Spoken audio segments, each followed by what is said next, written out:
Court ने jail में सजा भुगत रहे कैदियों और उनकी बेल पर अहम फैसला दिया है। सुप्रीम कोर्ट ने कहा है कि 10 साल की सजा पूरी कर चुके उन कैदियों को जमानत दे देनी चाहिए जिनकी अपील पर आने वाले दिनों में सुनवाई नहीं होने वाली है। ये छूट केवल उन्हीं मामलों में मिलनी चाहिए जिसमें कैदी को जमानत न देने का ठोस कारण न हो। जस्टिस संजय किशन कौल और जस्टिस अभय श्रीनिवास ओका की बेंच ने उम्र कैद की सजा काट रहे कैदियों की याचिका पर विचार कर रही थी और जस्टिस अभय श्रीनिवास ओका की बेंच उम्र कैद की सजा काट रहे कैदियों की याचिका पर विचार कर रही थी जिनकी अपील कई हाई कोर्ट्स में पेंडिंग है। सुनवाई के दौरान न्याय मित्र के तौर पर नियुक्त एडवोकेट गौरव अग्रवाल ने बेंच को बताया कि उम्र कैद के दोषियों की पहचान करने के दौरान 6 हाई कोर्ट में सुप्रीम कोर्ट के आदेश के मुताबिक हलफनामे दायर किए गए थे जिनके विश्लेषण से पता चला कि हिरासत में लिए गए 5,740 मामले पेंडिंग हैं, जिसमें डिवीजन बेंच अपील और सिंगल बेंच अपील भी शामिल है। बिहार में लगभग 268 अपराधियों के मामले पर समय से पहले रिहाई के लिए विचार किया जा रहा है।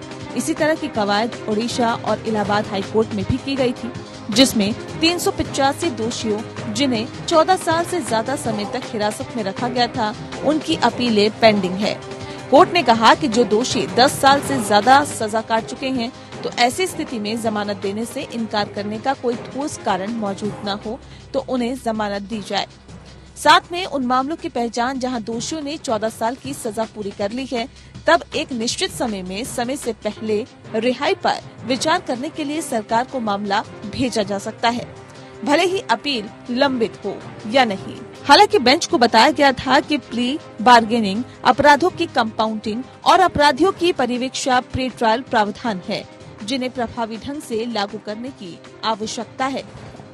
सुनवाई के दौरान कोर्ट ने कहा कि ये निर्देश पटना हाई कोर्ट और संबंधित केसेस के आधार पर दूसरे हाई कोर्ट पर भी लागू होंगे। हालांकि इसके लिए 10 साल और 14 साल से ज्यादा समय से सजा काट रहे लोगों का डेटा भी लिया जाएगा। सुप्रीम कोर्ट ने इस मामले पर डेटा कलेक्ट करने के लिए हाई कोर्ट और स्टेट लॉ सर्विस कमेटी को 4 महीने का वक्त दिया था।